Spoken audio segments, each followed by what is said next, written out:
आशीर्वाद करंतु। आज आमाने रोम रे थिबा गृहस्थित मंडली सेठी रहुथिबा जिहुदी आ अणजिहुदी विश्वासी मानकु साधु पाउल जो पत्र लिखुचंती तार तृतीय अध्याय आमाने अध्ययन करिया पे जिबा। आ प्रतिटी अध्याय रे ईश्वरंकर विषय रे स्पष्ट भाबरे से विश्वासी मानकु से जणाउछन। आ आजिर अध्याय रे आमे जो देखिबा तार प्रसंग होछि ईश्वरंक अपरिवर्तनीय स्वभाव। ईश्वरंक अपरिवर्तनीय स्वभाव गत अध्याय देखिथिलु ईश्वर निरपेक्ष विचार करता से बिना भेदभाव रे समस्त को विचार करंती।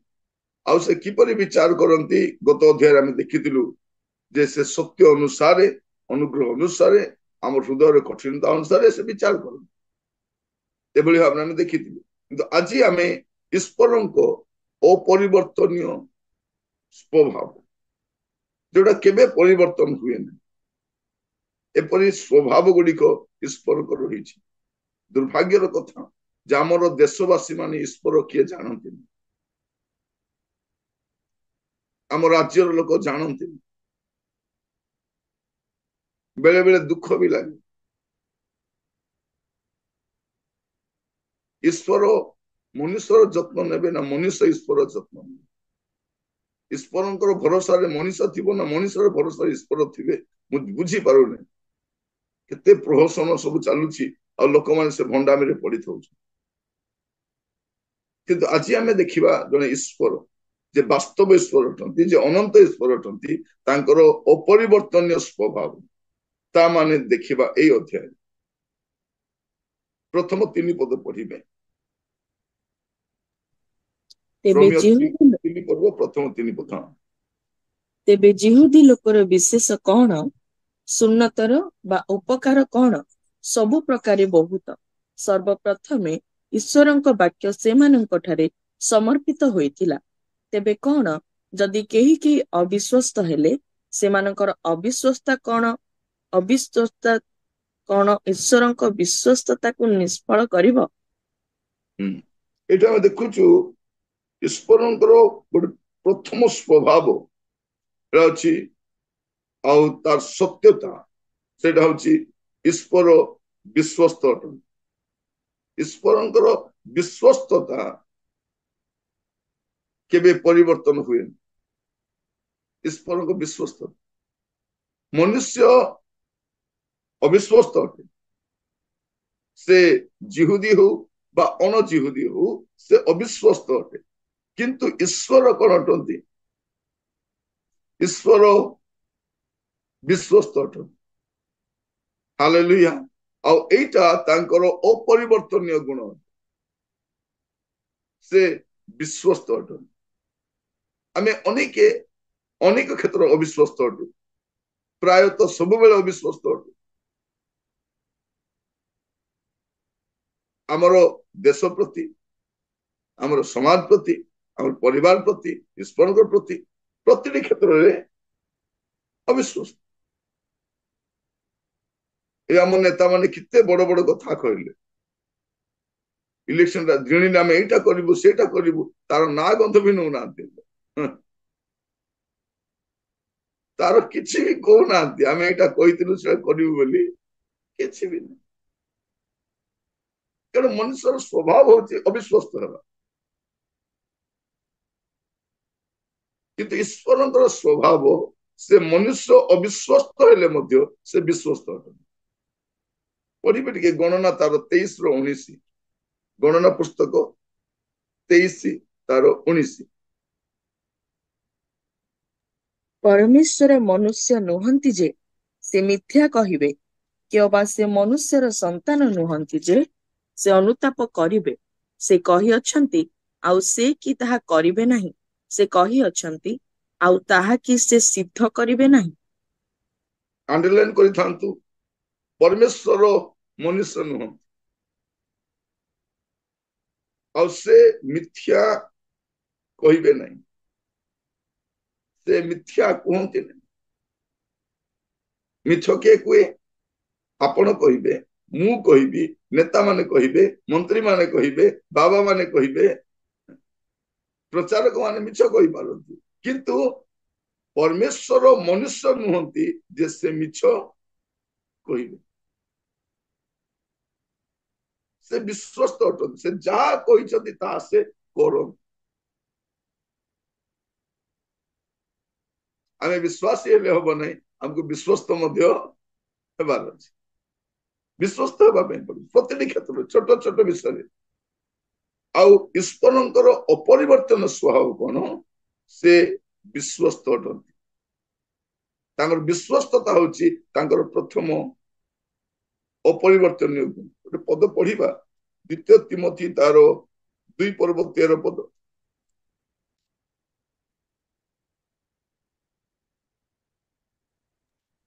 ଯେବେ ଆମ୍ଭେମାନେ ଅବିଶ୍ୱସ୍ତ ହେଉ, ତେବେ ସୁଦ୍ଧା ସେ ସର୍ବଦା ବିଶ୍ୱସ୍ତ, କାରଣ ସେ ଆପଣାକୁ ଅସ୍ୱୀକାର କରିପାରନ୍ତି ନାହିଁ। କଣ କରନ୍ତି? ସେ ଆପଣାକୁ ଅସ୍ୱୀକାର କରିପାରନ୍ତିନି। କଣ ଲେଖା ଅଛି? ଯେବେ ଆମ୍ଭେମାନେ ଅବିଶ୍ୱସ୍ତ ହଉ, ତେବେ ସୁଦ୍ଧା ସେ ସର୍ବଦା ବିଶ୍ୱସ୍ତ, କାରଣ ସେ ଆପଣାକୁ ଅସ୍ୱୀକାର କରିପାରନ୍ତିନି। ଆମେ କଣ କରୁ? ମୁଁ କେବେ କହିଲି? ସେମିତି କହିଥିଲି? ମୁଁ ତ ସେମିତି କହିନଥିଲି। ଆମର ଦେଖିବେ, ପ୍ରଧାନମନ୍ତ୍ରୀ ଯଦି ମିଛ କହିବେ, ତାଙ୍କର ମନ୍ତ୍ରୀ ମାନେ କହିବେ ନାଇଁ ନାଇଁ, ତାର ଅର୍ଥ ଏମିତି ନଥିଲା, ସେ ଏମିତି କହୁଥିଲେ, ଏମିତି କହିଦିଅନ୍ତି। କହିଲା ବେଳକୁ କଥା ଛଳେ ଆସେ। ଆମେ 10 ବର୍ଷ ଆଗରୁ ଜୁମଲା ବୋଲି କଣ ଜାଣିନଥିଲୁ। ମୁଁ ବି ଜାଣିନଥିଲି, ହିନ୍ଦୀ ପଢିଛି, ମାତ୍ର ଜୁମଲା କଣ ଜାଣିନଥିଲି। ଏବେ ସାନ ଛୁଆ ଠାରୁ ବଡ ସମସ୍ତେ ଜାଣିଛନ୍ତି ଜୁମଲା ବୋଲେ କଣ। ତ ମୁଁ କହିବା ପାଇଁ ଚାହେଁ, ଏ ମନୁଷ୍ୟର ସ୍ୱଭାବ। ମନୁଷ୍ୟ ଅବିଶ୍ୱସ୍ତ ହୁଏ, ମନୁଷ୍ୟ ମିଛ କୁହେ, କିନ୍ତୁ ପରମେଶ୍ୱର ଆପଣାକୁ ଅସ୍ୱୀକାର କରିପାରନ୍ତି ନାହିଁ, କାରଣ ତାଙ୍କର ଅପରିବର୍ତ୍ତନ ଗୁଣ ହଉଛି ତାଙ୍କର ବିଶ୍ୱସ୍ତତା। এইটা ସେ ଲେଖୁଛନ୍ତି। ତାପରେ ଦ୍ୱିତୀୟ ଗୁଣ ଆପଣ ଦେଖିବେ, ତାର 5 ପଦଟି ପଢନ୍ତୁ, ରୋମିଓ ତାର 3:5 କିନ୍ତୁ ଯଦି ଆମ୍ଭମାନଙ୍କର ଅଧାର୍ମିକତା ଈଶ୍ୱରଙ୍କ ଧାର୍ମିକତା ସପ୍ରମାଣ କରେ, ତେବେ ଆମ୍ଭେମାନେ କଣ କହିବା? ଯେଉଁ ଈଶ୍ୱର କ୍ରୋଧରେ ପ୍ରତିଫଳ ଦିଅନ୍ତି, ସେ କି ଅଧାର୍ମିକ? ମୁଁ ମନୁଷ୍ୟ ଭାବରେ କହୁଅଛି। ଦ୍ୱିତୀୟ ବିଷୟ ହଉଛି ଈଶ୍ୱରଙ୍କର ଅପରିବର୍ତ୍ତନ ଗୁଣ ହଉଛି ତାଙ୍କର ଧାର୍ମିକତା। ଈଶ୍ୱରଙ୍କର ଧାର୍ମିକତା, ମନୁଷ୍ୟର ଅଧାର୍ମିକତା ଆମେ ଦେଖିଛୁ, କିନ୍ତୁ ଈଶ୍ୱରଙ୍କର ଧାର୍ମିକତା ବିଷୟରେ ଲେଖାଯାଏ। ଆପଣ ଟିକେ ପଢିବେ, 21-22 ପଦ ପଢନ୍ତୁ, 21-22 ପଦ ମଧ୍ୟ। କିନ୍ତୁ ଏବେ ବ୍ୟବସ୍ଥା ବ୍ୟତୀତ ଈଶ୍ୱରଙ୍କର ଧାର୍ମିକତା ପ୍ରକାଶିତ ହୋଇଅଛି, ଆଉ ତାହା ବିଷୟରେ ବ୍ୟବସ୍ଥା ଓ ଭାବବାଦୀ ମାନଙ୍କ ଧର୍ମଶାସ୍ତ୍ର ସାକ୍ଷ୍ୟ ଦେଉଅଛି, ଅର୍ଥାତ୍ ଈଶ୍ୱରଙ୍କର ଯେଉଁ ଧାର୍ମିକତା ଯୀଶୁ ଖ୍ରୀଷ୍ଟଙ୍କ ଠାରେ ବିଶ୍ୱାସ କରିବା ଦ୍ୱାରା ସମସ୍ତ ବିଶ୍ୱାସୀଙ୍କ ପ୍ରତିବର୍ତ୍ତେ, କାରଣ କୌଣସି ପ୍ରଭେଦ ନାହିଁ। ଏଠି ଆମେ ଦେଖୁଛୁ କଣ, ଯେ ମନୁଷ୍ୟର ଅଧାର୍ମିକତା ଅଛି, ମନୁଷ୍ୟ ଅଧାର୍ମିକ ଅଟେ, କିନ୍ତୁ ଈଶ୍ୱର ଧାର୍ମିକ ଅଟେ। 25-26 ପଦ ମତେ ପଢନ୍ତୁ, 25-26 ପଦ। ଈଶ୍ୱର ଆପଣା ସହିଷ୍ଣୁତାରେ ପୂର୍ବକୃତ ପାପ ସବୁ ଉପେକ୍ଷା କରିଥିବାରୁ ନିଜ ଧାର୍ମିକତା ପ୍ରକାଶ କରିବା ନିମନ୍ତେ ତାହାଙ୍କୁ ତାହାଙ୍କ ରକ୍ତରେ ବିଶ୍ୱାସ ଦ୍ୱାରା ପ୍ରାୟଶ୍ଚିତ ବଳି ରୂପେ ପ୍ରଦର୍ଶନ କରିଅଛନ୍ତି। ପୁଣି ବର୍ତ୍ତମାନ କାଳରେ ଆପଣା ଧାର୍ମିକତା ପ୍ରକାଶ କରିବା ନିମନ୍ତେ ସେ ଏହା କରିଅଛନ୍ତି, ଯେପରି ସେ ସ୍ୱୟଂ ଧାର୍ମିକ ଓ ଯୀଶୁଙ୍କ ଠାରେ ବିଶ୍ୱାସୀକୁ ଧାର୍ମିକ ଗଣନାକାରୀ ବୋଲି ପ୍ରକାଶିତ ହୁଅନ୍ତି। କଣ କରନ୍ତି? ସିଏ ଧାର୍ମିକ ଅଟନ୍ତି, ଆଉ ଅଧାର୍ମିକ ମନୁଷ୍ୟକୁ ସେ ଧାର୍ମିକ ଗଣନା କରନ୍ତି। ତ ଈଶ୍ୱରଙ୍କର ଅପରିବର୍ତ୍ତନ ଗୁଣ କଣ? ପ୍ରଥମଟା ହଉଛି ସେ ବିଶ୍ୱସ୍ତତା, ସେ ବିଶ୍ୱସ୍ତ, ସେ ଆପଣଙ୍କୁ ଅସ୍ୱୀକାର କରିପାରନ୍ତି ନାହିଁ, ସେ ବିଶ୍ୱସ୍ତ ଅଟନ୍ତି। ଆଉ ଦ୍ୱିତୀୟ ବିଷୟ ହଉଛି ତାଙ୍କର ଧାର୍ମିକତା। ଏଇଟା ସଦାକାଳ ସ୍ଥାୟୀ ଗୁଣ ଗୁଡାକ, ଅପରିବର୍ତ୍ତନୀୟ ଗୁଣ। ଏଇଟା ମଣ୍ଡଳୀ ଜାଣିବା ଦରକାର, ରୋମରେ ଥିବା ବିଶ୍ୱାସ ମାନେ ଜାଣିବା ଦରକାର। ଆଜିର ମନରେ ଆମର ପରମେଶ୍ୱର ଧାର୍ମିକ ପରମେଶ୍ୱର। ଆମେ ଯେତେବେଳେ ବାହାରେ ଅନ୍ୟ ମାନଙ୍କୁ ଦେଖୁଛୁ ଆମେ ଜାଣିବା ଦରକାର ଯେ ମୋର ପରମେଶ୍ୱର ବିଶ୍ୱସ୍ତ ପରମେଶ୍ୱର, ମୋର ପରମେଶ୍ୱର ଧାର୍ମିକ। ସେ କେବଳ ବିଶ୍ୱସ୍ତ ଅଟନ୍ତି ତାହା ନୁହଁ, ସେ ଆମକୁ ମଧ୍ୟ ବିଶ୍ୱସ୍ତ କରିବା ପାଇଁ ଚାହାନ୍ତି। ଶେଷ ଦିନ କେମିତି ଡାକିବେ? ବେଶ ଉତ୍ତମ ବିଶ୍ୱସ୍ତ ଦାସ, ବିଶ୍ୱସ୍ତ। ଆଉ ତାଙ୍କର ଧାର୍ମିକତା ମତେ କଣ କରେ? ମତେ ବି ଧାର୍ମିକ କରେ। ଖ୍ରୀଷ୍ଟଙ୍କ ଦ୍ଵାରା ଆମେ ଧାର୍ମିକ ଗଣିତ ହେଉ। ଆଉ ତୃତୀୟ ତାଙ୍କର ଅପରିବର୍ତ୍ତନ ଗୁଣ ଆପଣ ଦେଖିବେ, ସେ ରୋମିଓ 3:19 ଆଉ ଆମ୍ଭେମାନେ ତ ଜାଣୁ ଯେ ବ୍ୟବସ୍ଥା ଯାହା ଯାହା କୁହେ ସେହି ସବୁ ବ୍ୟବସ୍ଥାଧୀନ ଲୋକମାନଙ୍କୁ କୁହେ, ଯେପରି ପ୍ରତ୍ୟେକ ମୁଖ ବନ୍ଦ କରାଯିବ ଓ ସମସ୍ତ ଜଗତ ଈଶ୍ୱରଙ୍କ ବିଚାରରେ ଦଣ୍ଡନୀୟ ହେବ। 23 ସମସ୍ତେ ତ ପାପ କରିଅଛନ୍ତି, ପୁଣି ଈଶ୍ୱରଙ୍କ ଗୌରବ ରହିତ ହୋଇଅଛନ୍ତି। ଈଶ୍ୱରଙ୍କର ଗୋଟେ ଗୌରବ ଅଛି, ଆଉ ପାପ କରିବା ଦ୍ୱାରା ଆମେ ଗୌରବରୁ ତଳକୁ ପଳେଇ ଆସୁ। ଆଉ ଈଶ୍ୱରଙ୍କ ତୃତୀୟ ଅପରିବର୍ତ୍ତନ ଗୁଣ ହଉଛି ତାଙ୍କର ଗୌରବ। ତାଙ୍କର ଗୌରବ ତା କେବେ ପରିବର୍ତ୍ତନ ହୁଏନି। ସେ ଗୌରବମୟ ପରମେଶ୍ୱର, ଗୌରବ। ପ୍ରଭୁ ଆମମାନଙ୍କୁ ଅନୁଗ୍ରହ କରନ୍ତୁ ସେଇ ଗୌରବମୟ ପରମେଶ୍ୱର। ମାନେ ଈଶ୍ୱର କୁ ଗୌରବ ଦେବାରେ ମନୁଷ୍ୟର ବିଫଳତା ଅଛି। ଈଶ୍ୱର अपना ଗୌରବକୁ ସେ ବଜାୟ ରଖନ୍ତି। ରୋମିଓ ତାର 1:21 ଟିକେ ଦେଖିବେ, ରୋମିଓ 1:21। କାରଣ ସେମାନେ ଈଶ୍ୱରଙ୍କୁ ଜାଣି ତାହାଙ୍କୁ ଈଶ୍ୱର ବୋଲି ଗୌରବ ଦେଲେ ନାହିଁ କି ଧନ୍ୟବାଦ ଦେଲେ ନାହିଁ, କିନ୍ତୁ ଆପଣା ଆପଣା ଅସାର ତର୍କ ବିତର୍କରେ ଜଡ଼ିତ ହେଲେ ଓ ସେମାନଙ୍କର ଅବୋଧ ମନ ଅନ୍ଧକାରମୟ ହେଲା। କଣ ହେଲା? ସେମାନେ ଈଶ୍ୱରଙ୍କୁ ଜାଣି ତାଙ୍କୁ ଈଶ୍ୱର ବୋଲି ଗୌରବ ଦେଲେନି। ସେ ଗୌରବମୟ ଈଶ୍ୱର ତାଙ୍କୁ ଗୌରବ ଦେଲେନି। ଆଉ କଣ କଲେ? ପାପ କରି ଏମାନେ ଗୌରବରୁ ରହିତ ହେଲେ, ତଳକୁ ପଳେଇ ଆସିଲେ। କିନ୍ତୁ ଆପଣ ଦେଖିବେ ଯଦି ପ୍ରଭୁଙ୍କର ଯୋଜନା କେମିତି ଆମକୁ ସେ ଗୌରବରେ ନେଇ ବାସ କରେଇବେ। ଏ ଗୌରବ ରହିତ ଲୋକମାନଙ୍କୁ, ଏ ପାପଯୁକ୍ତ ଲୋକମାନଙ୍କୁ କଣ କରିବେ? ସେ ପୁଣି ଥରେ କ୍ଷମା କରି ତାଙ୍କର ଗୌରବରେ ନେଇ ବାସ କରିବେ। ତାଙ୍କର ସିଂହାସନ ବି ଗୌରବମୟ ସିଂହାସନ, ତାଙ୍କ ସ୍ଥାନ ବି ଗୌରବମୟ ସ୍ଥାନ, ଆଉ ସେଇଠିକି ଆମକୁ ନେଇଯିବେ। ଈଶ୍ୱରଙ୍କର ତୃତୀୟ ଅପରିବର୍ତ୍ତନ ସ୍ୱଭାବ ଆମେ ଦେଖୁଥିଲୁ, ତା ହଉଛି ତାଙ୍କର ଗୌରବ। ପ୍ରକାଶିତ ବାକ୍ୟ ତାର 14:6-7। ପ୍ରକାଶିତ ବାକ୍ୟ 14 ତାର 6-7। ପରେ ମୁଁ ଆଉ ଜଣେ ଦୂତଙ୍କୁ ଆକାଶର ମଧ୍ୟ ଭାଗରେ ଉଡ଼ିବାର ଦେଖିଲି। ସେ ପୃଥିବୀ ନିବାସୀ ସମସ୍ତ ଜାତି, ଗୋଷ୍ଠୀ, ଭାଷାବାଦୀ ଓ ବଂଶୀୟ ଲୋକଙ୍କ ନିକଟରେ ପ୍ରଚାର କରିବା ନିମନ୍ତେ ଏକ ଅନନ୍ତ କାଳ ସ୍ଥାୟୀ ସୁସମାଚାର ପ୍ରାପ୍ତ ହୋଇ ଉଚ୍ଚ ସ୍ୱରରେ କହିଲେ, ଈଶ୍ୱରଙ୍କୁ ଭୟ କର ଓ ତାହାଙ୍କୁ ଗୌରବ ପ୍ରଦାନ କର, କାରଣ ତାହାଙ୍କ ବିଚାର ସମୟ ଉପସ୍ଥିତ। ପୁଣି ଯେ ଆକାଶ, ପୃଥିବୀ, ସମୁଦ୍ର ଓ ନିର୍ଝରିଣୀ ସମୂହ ସୃଷ୍ଟି କରିଅଛନ୍ତି ତାହାଙ୍କୁ ପ୍ରଣାମ କର। ତିନିଟା ବିଷୟ ଲେଖାଯାଉଛି। ଦୂତ କଣ କହୁଛନ୍ତି? ଈଶ୍ୱରଙ୍କୁ ଭୟ କର, ତାହାଙ୍କୁ ଗୌରବ ପ୍ରଦାନ କର, ଆଉ ତାହାଙ୍କୁ ପ୍ରଣାମ କର। ଈଶ୍ୱର କେମିତି ଅଟନ୍ତି? ଆମେ ସେ ଭୟଯୋଗ୍ୟ ପରମେଶ୍ୱର, ଆମେ ତାଙ୍କୁ ଭୟ କରିବା, ତାଙ୍କୁ ଗୌରବ ପ୍ରଦାନ କରିବା କାରଣ ସେ ଗୌରବ ପରମେଶ୍ୱର, ତାହାଙ୍କୁ ପ୍ରଣାମ କରିବା କାରଣ ସେ ପ୍ରଣାମ ପାଇବାର ଯୋଗ୍ୟ ଅଟନ୍ତି। ଆପଣ ଦେଖିବେ 16 ପର୍ବ, ପ୍ରକାଶିତ ବାକ୍ୟ 16 ତାର 8 ଆଉ 9 ପଦ। ଚତୁର୍ଥ ଦୂତ ଆପଣା ପାତ୍ର ସୂର୍ଯ୍ୟ ଉପରେ ଢାଳିଲେ, ତହୁଁ ତାହାକୁ ମନୁଷ୍ୟମାନଙ୍କ ଅଗ୍ନିରେ ଦଗ୍ଧ କରିବାକୁ ଶକ୍ତି ଦିଆଗଲା। ସେତେବେଳେ ମନୁଷ୍ୟମାନେ ମହାତାପରେ ଦଗ୍ଧ ହେଲେ। ଆଉ ଯେଉଁ ଈଶ୍ୱରଙ୍କର ଏହି ସମସ୍ତ କ୍ଲେଶ ଉପରେ ଅଧିକାର ଅଛି, ତାହାଙ୍କ ନାମର ନିନ୍ଦା କଲେ, ତାହାଙ୍କୁ ଗୌରବ ଦେବା ନିମନ୍ତେ ମନ ପରିବର୍ତ୍ତନ କଲେ ନାହିଁ। ମନ ପରିବର୍ତ୍ତନ କରିବା ଦ୍ୱାରା କଣ ହୁଏ? ଆମେ ଈଶ୍ୱରଙ୍କୁ ଗୌରବ ଦେଇଥାଉ।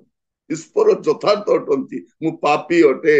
ସେ ଗୌରବରେ ବାସ କରିବା, ସେ ଗୌରବ ଦେଲେ ନାହିଁ।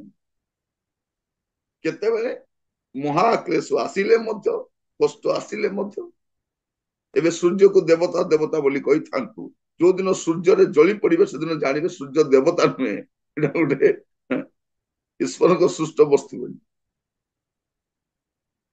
ଆଶ୍ଚର୍ଯ୍ୟ ଲାଗେ। ଅଗ୍ନିକୁ ପୂଜା କରିବେ, ଏ ଗରମ ଦିନରେ ଅଗ୍ନିକୁ ପୂଜା କରି ଆହୁରି ଗରମ ବଢେଇ ଦଉଛନ୍ତି। ଜାଣନ୍ତି ନାହିଁ ଲୋକମାନେ ଈଶ୍ୱର କିଏ, ଜାଣନ୍ତି ନାହିଁ। ଏଇଟା ଦୁଃଖ। ସମାଲୋଚନା ନୁହେଁ, ବିବେଚନା କରିବା ଦରକାର।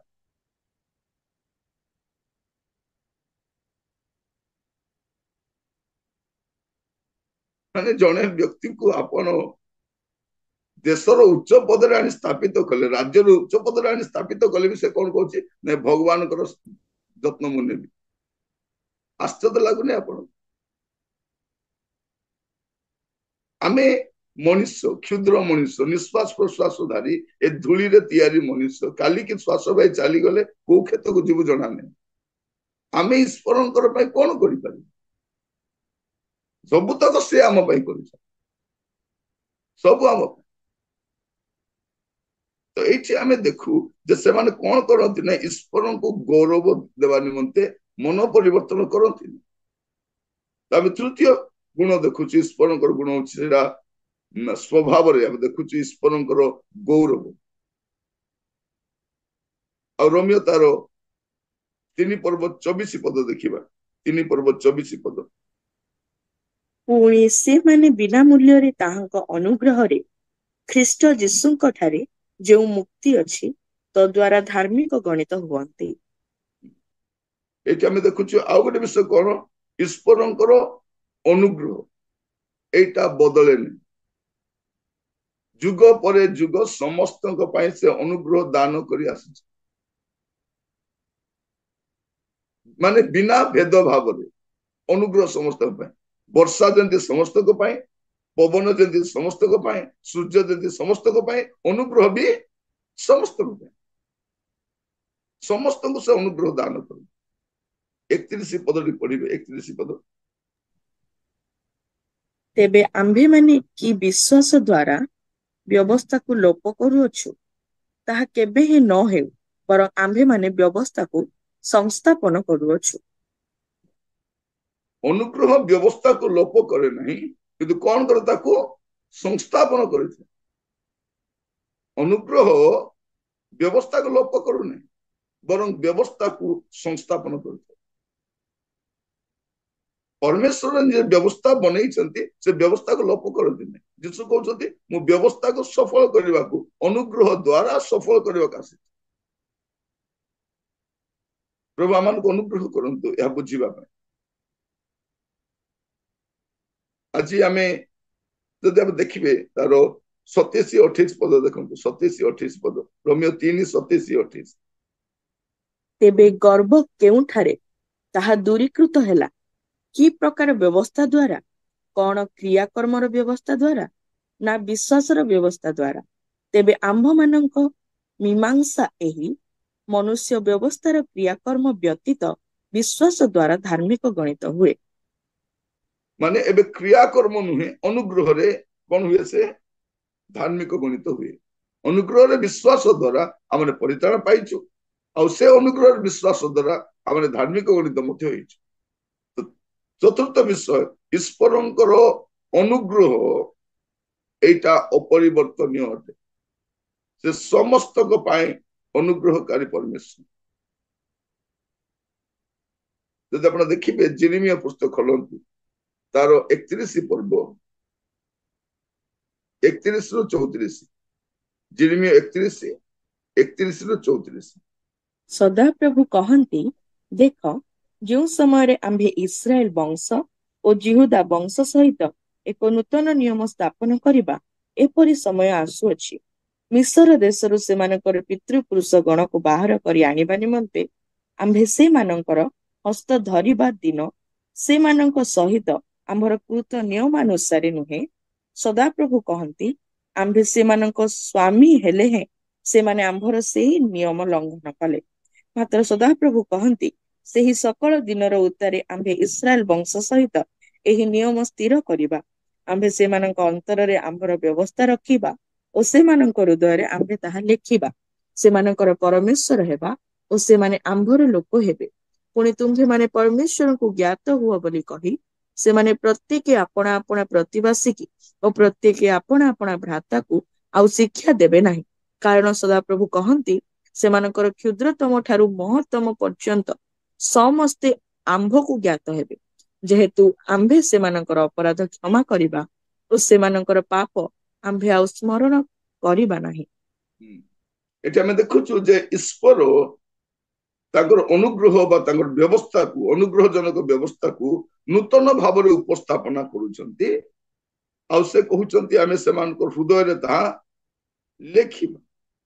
ଅନୁଗ୍ରହ ଦ୍ୱାରା ଆଗ କଣ ଥିଲା? ଅନୁଗ୍ରହ ନଥିଲା, ବଂଶାନୁକ୍ରମିକ ଦଣ୍ଡ ବି ଥିଲା। ଚତୁର୍ଥ ପୁରୁଷ ପର୍ଯ୍ୟନ୍ତ ସେ ପ୍ରତିଫଳ ଦାତା ପରମେଶ୍ୱର।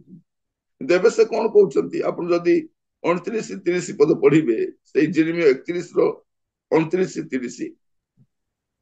ପିତୃଗଣ ଅମ୍ଳ ଦ୍ରାକ୍ଷା ଫଳ ଖାଇଲେ, ଆଉ ସନ୍ତାନ ଗଣର ଦାନ୍ତ ଖଟା ହୋଇଅଛି, ଏପରି କଥା ସେ ସମୟରେ ଆଉ କୁହାଯିବ ନାହିଁ।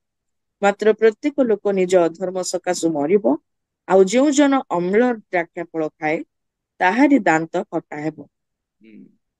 ଆଗ ପ୍ରବାଦ କଣ ଥିଲା? ଆଗର ପ୍ରବାଦ ଥିଲା ଯେ ବାପା ଖଟା ଦ୍ରାକ୍ଷା ଫଳ ଖାଇଲେ ପିଲାର ଦାନ୍ତ ଖଟା ହଉଥିଲା। ମାନେ ଭୁଲ କରିବ ସିଏ, ଭୋଗିବ ଇଏ, ଖାଇବ ସିଏ, ଦାନ୍ତ ଖଟା ହବ ୟାର। କିନ୍ତୁ ଏବେ ଅନୁଗ୍ରହରେ କଣ? ସମସ୍ତଙ୍କ ପାଇଁ ସମାନ ଅନୁଗ୍ରହ, ଆଉ ଅନୁଗ୍ରହ ଦ୍ୱାରା ଆମମାନେ କଣ ହଉ? ରକ୍ଷା ପ୍ରାପ୍ତ। ପ୍ରତ୍ୟେକଙ୍କ ପାଇଁ ପ୍ରଭୁ ସମାନ ଭାବରେ ତାଙ୍କର ଅପରିବର୍ତ୍ତନ ଗୁଣ ଅନୁସାରେ ସମସ୍ତଙ୍କୁ ଅନୁଗ୍ରହ ଦାନ କରନ୍ତି। ସେ ଅନୁଗ୍ରହ ଦାତା ପରମେଶ୍ୱର, ଆଉ ଏହା ତାଙ୍କର ଅପରିବର୍ତ୍ତନୀୟ ଗୁଣ ଅଟେ। ତାପରେ ପଞ୍ଚମରେ ଆମେ ଦେଖିବା, ଯାହା ରୋମିଓ ପୁସ୍ତକରେ ସାଧୁ ପାଉଲ ଲୋକମାନଙ୍କୁ ପରିଚିତ କରାଉଛନ୍ତି। କାରଣ ଏମାନେ ଈଶ୍ୱରଙ୍କୁ ଯେତିକି ଜାଣିଥିଲେ ତା ପୂର୍ଣ୍ଣ ମାତ୍ରାରେ ନଥିଲେ। ପାଉଲ ମଧ୍ୟ ତାଙ୍କର ସେବା କାର୍ଯ୍ୟର ଅନେକ ବର୍ଷ ପରେ ଏଇ ପୁସ୍ତକ ଲେଖୁଛନ୍ତି। ମୁଁ ଆପଣମାନଙ୍କୁ କହୁଥିଲି, ଏଇଟାକୁ କୁହାଯାଏ ଖ୍ରୀଷ୍ଟିଆନ ମାନଙ୍କ ସମ୍ବିଧାନ। ରୋମିଓ ପୁସ୍ତକ ଖ୍ରୀଷ୍ଟିଆନ ମାନଙ୍କ ସମ୍ବିଧାନ। ଈଶ୍ୱର କିଏ ଜାଣିବା ଦରକାର, ଈଶ୍ୱରଙ୍କ ପ୍ରତି ମୋର ପ୍ରତିକ୍ରିୟା କେମିତି ରହିବା ଦରକାର, ତାହା ବି ମୁଁ ଜାଣିବା ଦରକାର। ପଞ୍ଚମ ବିଷୟ ଆମେ 25 ପଦ ଦେଖିବା। ରୋମିଓ ତାର 3 ପର୍ବ 25 ପଦ।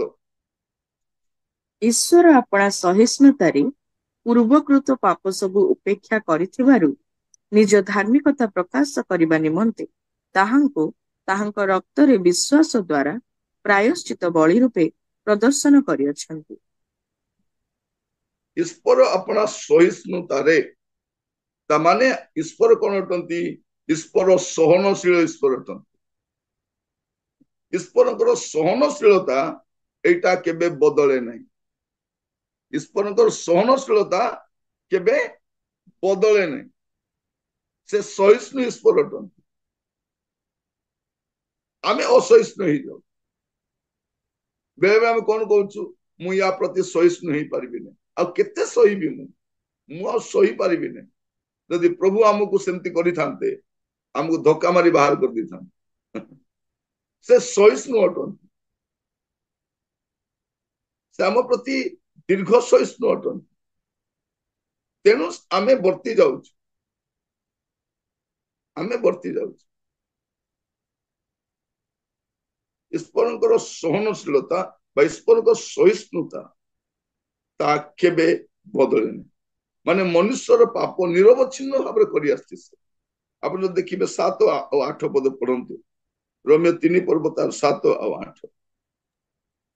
କିନ୍ତୁ ଯଦି ମୋହର ମିଥ୍ୟା ଦ୍ୱାରା ଈଶ୍ୱରଙ୍କ ସତ୍ୟ ତାହାଙ୍କ ଗୌରବ ନିମନ୍ତେ ପ୍ରଚୁର ଭାବରେ ବୃଦ୍ଧି ପାଇଲା, ତାହେଲେ ମୁଁ ମଧ୍ୟ ଆଉ କାହିଁକି ପାପୀ ବୋଲି ବିଚାରିତ ହେଉଅଛି?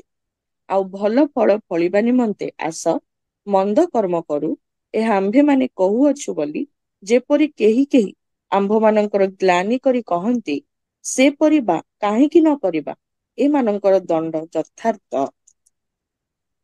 ଈଶ୍ୱର କଣ? ମନୁଷ୍ୟ ନିରବଚ୍ଛିନ୍ନ ଭାବରେ ସେ ପାପ କରି କରି କରି କରି ଚାଲିଛି। ଆଉ ଈଶ୍ୱର ସହିଷ୍ଣୁ ହେଇକି ଆସିଛନ୍ତି। ଆଉ ଈଶ୍ୱର ଯେତେ ସହିଷ୍ଣୁ ହଉଛନ୍ତି ଏ ସେତେ ପାପ କରିଛନ୍ତି। ରୋମିଓ 2:4 ଦେଖିବୁ, 2:4। କିମ୍ବା ଈଶ୍ୱରଙ୍କ କୃପା ଯେ ତୁମ୍ଭକୁ ମନ ପରିବର୍ତ୍ତନ ଆଡକୁ ଘେନି ଯିବାକୁ ଚେଷ୍ଟା କରେ, ଏହା ନ ଜାଣି ତୁମ୍ଭେ କି ତାହାଙ୍କର କୃପା, ଧୈର୍ଯ୍ୟ ଓ ଚିର ସହିଷ୍ଣୁତା ରୂପ ଧନ ସବୁ ତୁଚ୍ଛ କରୁଅଛ। ଈଶ୍ୱରଙ୍କର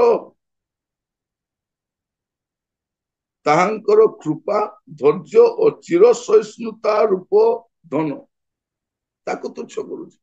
ଈଶ୍ୱର କେବଳ ସହିଷ୍ଣୁ ନୁହନ୍ତି, ସେ ଚିର ସହିଷ୍ଣୁ ହେଇକି ରହୁଛନ୍ତି। ଚିର ସହିଷ୍ଣୁ, କାଳେ ଏ ପରିବର୍ତ୍ତନ ହେବ ପରା। ଈଶ୍ୱରଙ୍କର କୃପା କଣ ପାଇଁ? ଆମକୁ ମନ ପରିବର୍ତ୍ତନ କରିବା ପାଇଁ। ଆମର ପରିବର୍ତ୍ତନଟା ପ୍ରତିଦିନ ହେଉଥିବା ଦରକାର। ପରିବର୍ତ୍ତନଟା କେମିତି ହେବା ଦରକାର? ପ୍ରତିଦିନ ପରିବର୍ତ୍ତନ। ଆଜି ଏ ସମୟରେ ଖ୍ରୀଷ୍ଟିଆନ ଜୀବନରେ ପରିବର୍ତ୍ତନ କାହିଁକି ଦେଖାଯାଉ ନାହିଁ? ସେ ଭାବୁଛି ମୁଁ ପରିବର୍ତ୍ତନ ହେଇ ସାରିଥିଲି, ମୁଁ ପରିବର୍ତ୍ତନ ହେଇଛି, ମୁଁ ଅମୁକ ଦିନ ହେଇଛି। ସେଦିନ ପୁରା ହେଇଗଲେ, ଗୋଟେ ଏକାଥରକ ପୁରା ହେଇଗଲେ ନାଇଁ, ପରିବର୍ତ୍ତନ ଚାଲିଛି। ଏଟା ଗୋଟେ ପ୍ରକ୍ରିୟା। ଏଟା ମୁଁ ସବୁବେଳେ କୁହେ, repentance is not a one time event. ଏଟା ଥରକୁ ଘଟଣା ନୁହେଁ, ଏଟା ଗୋଟେ ପ୍ରୋସେସ ଥାଏ, ଏଟା ଜୀବନ ବ୍ୟାପୀ ଚାଲୁଥାଏ। ତେଣୁ ପ୍ରଭୁ ସହିଷ୍ଣୁ ହେଇଛନ୍ତି ଆମ ପ୍ରତି। କଣ ପାଇଁ? ଯେ ବଦଳିବୁ ବୋଲି। এইটা ତାଙ୍କର ଗୁଣ ଅଟେ ଯେ ଈଶ୍ୱର ସହନଶୀଳ ଈଶ୍ୱର। ସେ ସହିଷ୍ଣୁ ଆଉ ସେ ଚିର ସହିଷ୍ଣୁ ଅଟେ। ସେମାନଙ୍କ ପ୍ରତି ସହିଷ୍ଣୁ ହେଇଯାଉଛି। ଉପଦେଶକ 8 ପର୍ବ ତାର 11 ଆଉ 12 ପଦ। ଉପଦେଶକ 8 ତାର 11 ଆଉ 12। କୁକର୍ମ ବିରୁଦ୍ଧରେ ଦଣ୍ଡାଜ୍ଞା ତ୍ୱରିତ ସିଦ୍ଧ ନହେବାରୁ ମନୁଷ୍ୟ ସନ୍ତାନ ମାନଙ୍କ ଅନ୍ତଃକରଣ କୁକର୍ମ କରିବାକୁ ସମ୍ପୂର୍ଣ୍ଣ ଆସକ୍ତ ହୁଏ। ଯଦ୍ୟପି ପାପୀ ଶତବାର ଦୁଷ୍କର୍ମ କରି ଦୀର୍ଘଜୀବୀ ହୁଏ, ତଥାପି ମୁଁ ନିଶ୍ଚୟ ଜାଣେ ଯେ ପରମେଶ୍ୱରଙ୍କ ଭୟକାରୀ ମାନେ ତାହାଙ୍କ ଚାମୁରେ ଭୀତ ହୁଅନ୍ତି ବୋଲି ସେମାନଙ୍କର ମଙ୍ଗଳ ହେବ। କଣ ହବ? ଯେ ପରମେଶ୍ୱର ଲୋକମାନେ ପାପ କରିକି ବଞ୍ଚି ଯାଉଛନ୍ତି, କାରଣ କୁକର୍ମ ବିରୁଦ୍ଧରେ ଦଣ୍ଡ ଆସୁନାହିଁ, କାରଣ ପରମେଶ୍ୱର ସହିଷ୍ଣୁ ହେଇକି ଯାଉଛନ୍ତି। ସେ ବଞ୍ଚି ଯାଉଛି ତାଙ୍କର ସହିଷ୍ଣୁତା ଦ୍ୱାରା। ବେଳେ ବେଳେ ଦେଖନ୍ତୁ, ଆମେ ଗୋଟେ ଗୋଟେ ପାପ କରିଦଉ, ପାପ କଲା ପରେ ନ କଲା ଭଳିଆ ଲୋକ ହେଇଥାଉ, ପ୍ରଭୁ କିଛି କରନ୍ତି ନାହିଁ। ପ୍ରଭୁ ବୋଧେ କ୍ଷମା କରିଦେଲେ, ପ୍ରଭୁ ଭଲ ପ୍ରଭୁ, ଭୁଲିଗଲେ ବୋଧେ, ଲୋକମାନେ ତ ଦେଖି ନାହାନ୍ତି, ପ୍ରଭୁ ବି ଲୁଚେଇ ଦେଲେ ବୋଲି। ନାଇଁ, ରାଇଟ ଟାଇମରେ ବାହାରିବ। ଯଦି ଆମେ ବଦଳିବା ନାହିଁ, ପ୍ରଭୁ ବାହାର କରିବେ। ବେଳେ ବେଳେ ହଠାତ୍ ପ୍ରତିକ୍ରିୟା ଗୁଡାକ ଦେଖାଯାଏ, ବେଳେ ବେଳେ କିଛି ହୁଏ ନାହିଁ, ଆମେ ସେ ସବୁ କରିକି ଚାଲିଛୁ। ଈଶ୍ୱର କଣ କରନ୍ତି? ସହନଶୀଳ। ମାନେ ଈଶ୍ୱର ଅସଂଖ୍ୟ ପାପୀକୁ ମଧ୍ୟ ସେ ସହିଷ୍ଣୁ ଦେଖାନ୍ତି। ଲୋକମାନେ ଯେତେ ପାପ କରୁଛନ୍ତି ପୃଥିବୀରେ, ପ୍ରଭୁ ସହିଷ୍ଣୁ ହେଇ ଚାଲିଛନ୍ତି ଆଉ ପରିବର୍ତ୍ତନ ହେବା ପାଇଁ ସମସ୍ତଙ୍କୁ ସୁଯୋଗ ଦଉଛନ୍ତି। ଦ୍ୱିତୀୟ ପିତର 3 ପର୍ବ ତାର 9 ପଦ।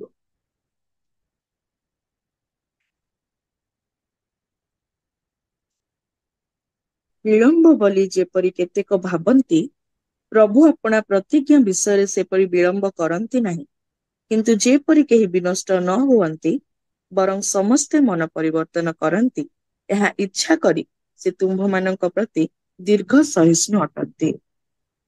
ଦୀର୍ଘ ସହିଷ୍ଣୁ କାହିଁକି ଅଟନ୍ତି? ପରିବର୍ତ୍ତନ କରିବା ପାଇଁ।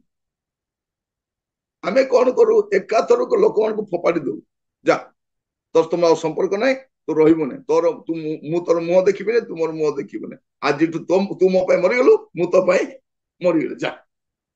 ପ୍ରଭୁ ସେମିତି କହୁନାହାନ୍ତି। ତାଙ୍କର ଇଚ୍ଛା କଣ? ଆପଣଙ୍କୁ ସ୍ୱର୍ଗରେ ନେଇ ପହଞ୍ଚେଇବା। ସେଥିପାଇଁ ଆମେ ଯେତେ ଜଘନ୍ୟ ପାପ କରି ତଳକୁ ପଡିଗଲେ ମଧ୍ୟ ସେ ଅପେକ୍ଷା କରିଛନ୍ତି, କାଳେ ସେ ବଦଳିବ ପରା, କାଳେ ସେ ପରିବର୍ତ୍ତନ ହବ ପରା।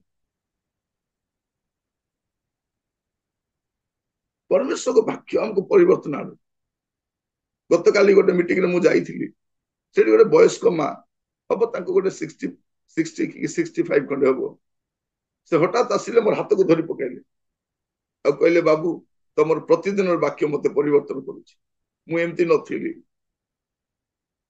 ମୁଁ ଏମିତି ଲୋକ ନଥିଲି, ମୋର ବାକ୍ୟ ମତେ ପରିବର୍ତ୍ତନ କରିଛି ବାବୁ। ସେ ହାତ ଧରି ଛାଡୁ ନଥିଲେ। ତାପରେ ମୁଁ ପ୍ରାର୍ଥନା କଲି, ଚଢାଇବା ଅଛି ପ୍ରାର୍ଥନା କରିବା ଅଛି, ତାଙ୍କ ପାଇଁ ପ୍ରାର୍ଥନା କଲି,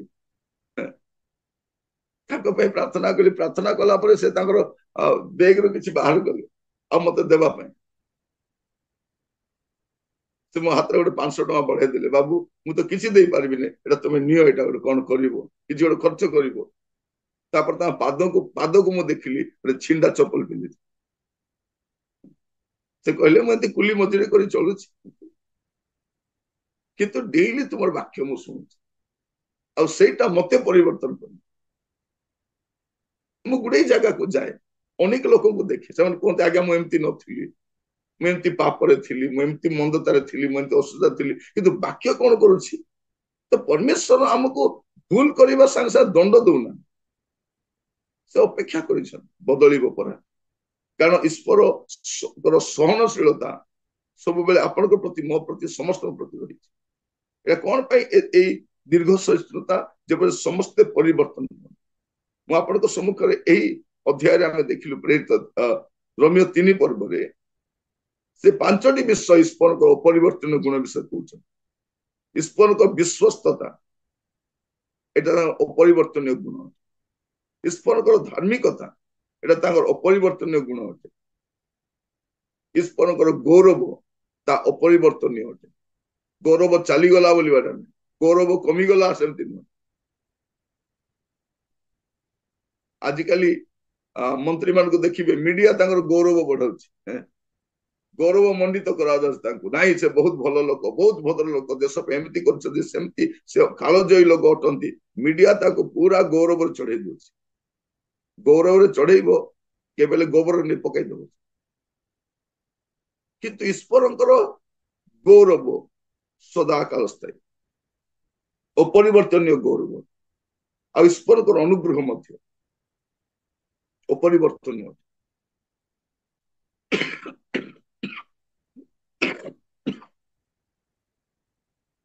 ଆଉ ଈଶ୍ୱରଙ୍କର ସହନଶୀଳତା, ଏଇଟା ମଧ୍ୟ ଅପରିବର୍ତ୍ତନୀୟ।